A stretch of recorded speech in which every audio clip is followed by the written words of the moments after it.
committee hearing to discuss the overall status of the takeover and recent allegations into the Providence Superintendent's senior advisor.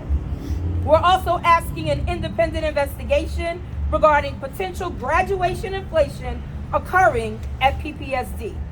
And we're also asking for an independent audit of the metrics outcome of the takeover. And let me just say, on my way here today, a parent had sent me a text message, and that parent stated that she was glad we were on the forefront regarding education in Providence, because she said she knows that the fight is hard. Parents have not given up. It has seemed as though parents have given up. But she said PPSD does an amazing job of pushing parents and anyone concerned about our young people out of the public school. That's why we are here. We are here to represent those who may not be able to speak, and some of them who don't even know they should speak. I am Pilar McLeod, but let me introduce my brother, Gary Danzler, who is going to say a few words. Thank you, Pilar. She's absolutely right. We talk about education in black and brown communities. It's really saddened that we have to go to the extreme to get the attention of the media. And what happens is that in the black and brown community, especially our young kids, they are not listening to us, right? So now all the black and brown community leaders got to come out and talk about what's happening. We need to protect our young black and brown kids for the future of Rhode Island. This is very imperative that we stand behind these schools and understand what's going on. So thank you. Thank you, Gary. Thank you. Did anyone else have anything they want to say? Good morning, everyone. I'm Dwayne Keys, longtime Providence resident and Southside community advocate. One of my own sayings I've said is racism is not something we can disagree on and still be friends. Well, in this case, racism is not something you can perform at your job and still be employed. The info that has been released, that's been said, has been very clear in terms of what is going on. There's no need for any more discussion, any more investigation, any more looking into it. All those who are protecting the senior advisor or who are ignoring what is being released are all contributing to that racism and white supremacy that's showing up in this situation. Let me touch on the independent investigation evaluation that Ms. McLeod said was much needed. In situations like this, you want someone or the process to be objective. You don't want any question for any statements of, oh, there was cover-up, or it was rigged, or there was something that was sinister that was done. You want someone else to validate the truth. Not someone who has no skin in the game. You want that independent point of view involved in that investigation evaluation.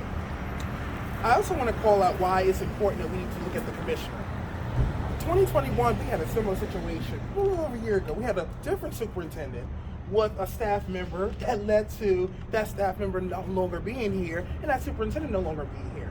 And I'm like, wow, we're going to another situation. Right. So what's going on with the hiring and selection process? What's happening in that thought process at that level of the commissioner and RIDE, and that council as well? That now needs to be called into question, which is why we're talking about how we need to have the Senate Oversight Committee also do a thorough hearing on this particular process to take over. I also want to thank everyone involved.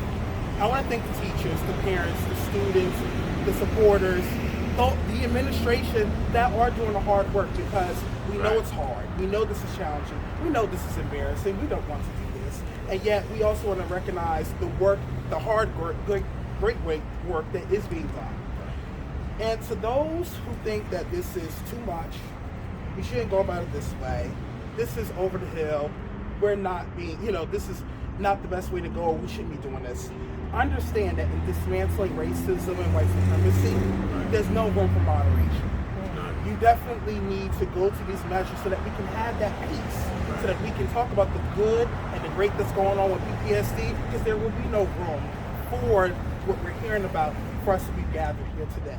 So I hope in the future we're gathering on much more positive aspects of PPSD and not of the situation. Thank you. Thank you. Anyone else have anything else to say? No, I mean, I'll just say, unfortunately, since the inception of the takeover, we've seen a lack of transparency as it relates to day-to-day operations, the hiring process, and most importantly, just policy procedures in terms of what is being presented to, again, our youth. And I say that in regards to the concerns I'm hearing specifically from educators, but most importantly, the families and students that I represent. And so I think we are at a turning point where we've had some Senate oversight hearings. And unfortunately, when we have those Senate oversight hearings, we tend to walk away with more questions and more frustration based on how those hearings presented.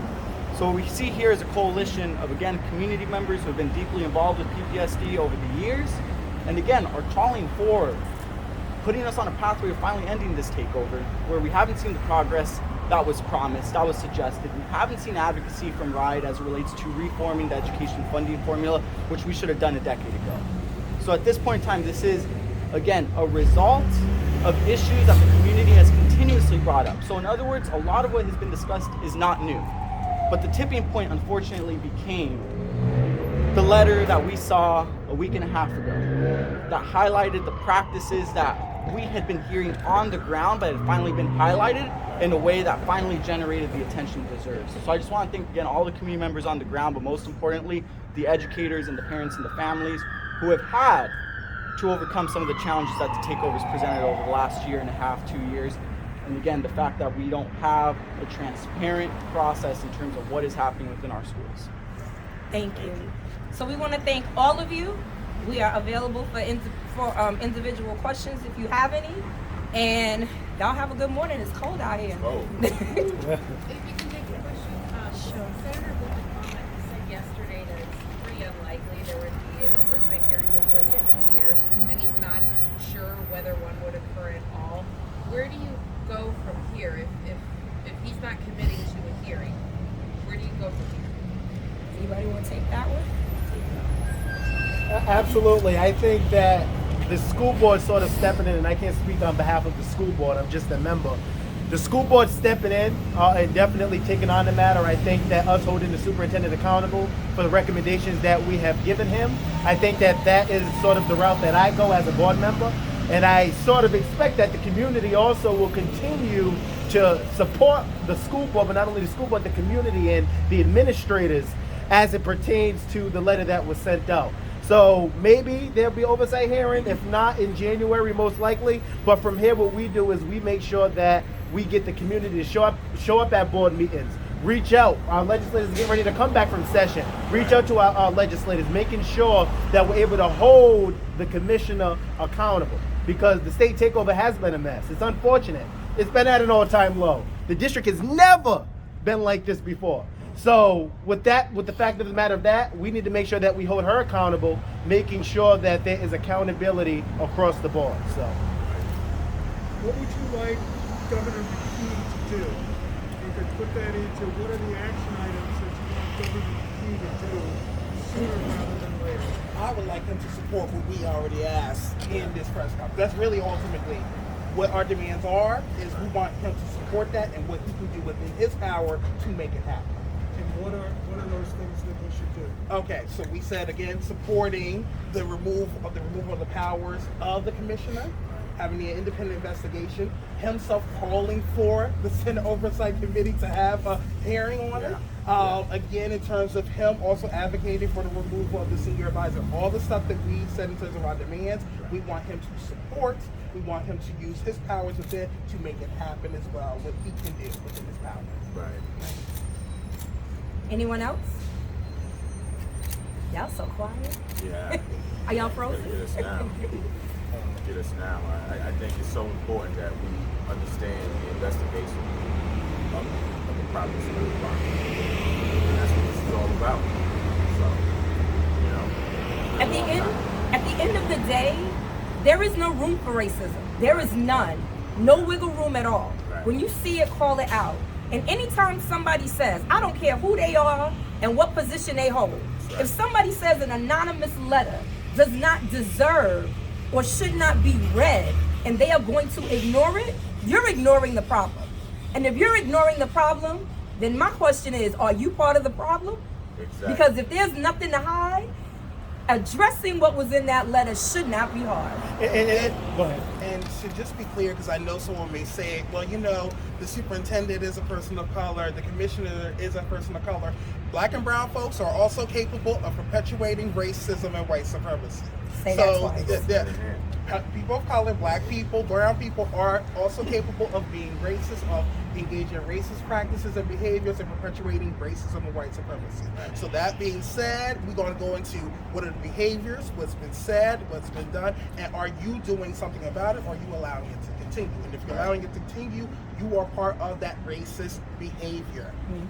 And I continue to hear sort of the administration saying a lot of like staff members that may have written the letter has not come forth. The reason why is because the district doesn't have a strong whistleblowing policy. So we need to also create a better whistleblowing policy, which I in fact plan on advocating for. But the fact of the matter is no one's going to come forth and say anything. That's the reason why it was anonymous. If that wasn't the case, they would have said something already. But because there's not a strong whistleblowing policy, they're stepping back, but they sent out the letter, and it's our job to make sure as a community that we step up and advocate for them. And so that also is leading to what we're seeing here. Intimidation is real. Retaliation is real. And so within all this, that's also what's going on here, PBSC, that we need to address as well. And we're talking about having open door policy, openness, and really engagement and inclusion.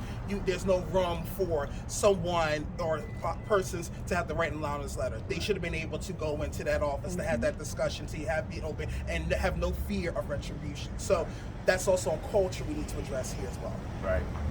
We need to protect our black and brown children, most of all. We understand Rhode Island have a huge history of racism in the school department. So, yeah, we need to address it strongly and advocate. And with that being said, did you have a question, Malone? Yes, with regard to the school funding formula, which I think is universally loathed, have you been in touch, any of you, with House Finance Chairman Abney or Speaker Shekarchi on that? So I will say, one thing that is promising is that back in mid-October, when agencies were required to submit their budget proposal to Governor McKee, RIDE did include reforming what the measurement of poverty is, specifically in a way that would help further benefit the urban core, that being Pawtucket, Providence, and Central Falls. However, a lot of this is not firm until we see the January budget proposal. I do have the goal of meeting with the respective Chairman Abney, in addition to the House Speaker, in terms of having a longer discussion of how we ensure that the January budget proposal, but most importantly, the budget that we passed in June, incorporates an actual comprehensive reform for the funding formula. So we're further taking into account our English language learners, fully funding special education, in addition to higher reimbursements for transportation needs. Representative, just one follow-up. Do you find irony in the fact that a lot of the suburban school districts are screaming about the unfairness of the funding formula? Absolutely. However, when they tend to screen that level of unfairness, it seems to garner more attention than when you have a decade's worth of community members in the urban core demanding that we finally reform the funding formula. And also, I'm mindful of the fact that you look at the suburban communities, they're predominantly white, wealthy, well-to-do. So of course, we're seeing that showing up here with racism, white supremacy, and exclusion. Yeah, and if I can add, I don't want my mask to be construed as me being silent coming here today. I want everybody to know, as president-elect of the NAACP, I stand with my brothers and sisters. I echo their sentiments, the sentiment of the community. We understand that the kids are first and foremost. The teachers are constantly around them, always with them, so we strongly support those efforts. But we at the NAACP will not stand, we will not tolerate racism on any level at any time. And as soon as we hear about it, as soon as we see it, we will step up and we will speak against it. We will vigorously and vehemently fight against it in Providence, Rhode Island, and anywhere that we see it. So I didn't want to come here and not be on a record and let the public know that the Providence branch of the NAACP stands with you all with regards to racism and many other issues. Unrelated question related to the larger issue. While we have all of you here, right now a lawsuit has been filed by an organization regarding the Rhode Island Foundation funded Teachers of Color loan program, if you will. Any comment on that? I agree. Because the one thing where we're talking about this man's racism, you also can't do exclusion. Yep. You can't. So when I heard about that report that came out, and I said, yeah, I absolutely agree with that. You need to find the other way to close equity gaps, but we can't do it using the very same exclusion that excluded the people like around me in the first place. Right. You have to find a different way to close those gaps. So I am like, yes, we need to find another way of how do we close those gaps when it comes to student loans, but that was the way it was set up was not good. Right. They need to be on the boards with us. I'm sorry, Mr. Dassler. Flush out, Okay. flush sounds. Yeah. I was saying they need to be here at these press conferences. They need to be here at these meetings, at parent meetings. And this is why we have that gap. So, and we talk about assembling and de-assembling racism in the institution of education. So, it plays a huge role what we're here for. Did you guys invite any Providence school officials to this meeting today? I sent my email to everybody, honey. I've emailed folks that I ain't seen and heard from in years. I believe there was an email sent. There was an email sent out to all of the administration prior to today's meeting. Yeah. I was informed and I did see. So everyone was aware. If anyone wanted to come, they would. But due to retaliation, you're not going to get anybody. Right. This is the racism that we talk about that's being excluded, where this is the problem we have in education. And at the end of the day, the bottom line is I have yet to hear a child or their parent say, since the takeover, my child has received the best education ever since the Providence takeover. I've yet to hear a child say that they are learning more than they've ever learned before. I have yet to see a parent, especially a black and brown parent, say, I know exactly what is going on in my child's school. I'm not saying that they're not out there. I'm just saying I've never seen them. And we're going on year 4. So what's going on? It didn't look good. Year 1 looked cute. Year 2, you had a little question. And by year 3, you were totally confused. And now here we are going into year 4. This is a problem.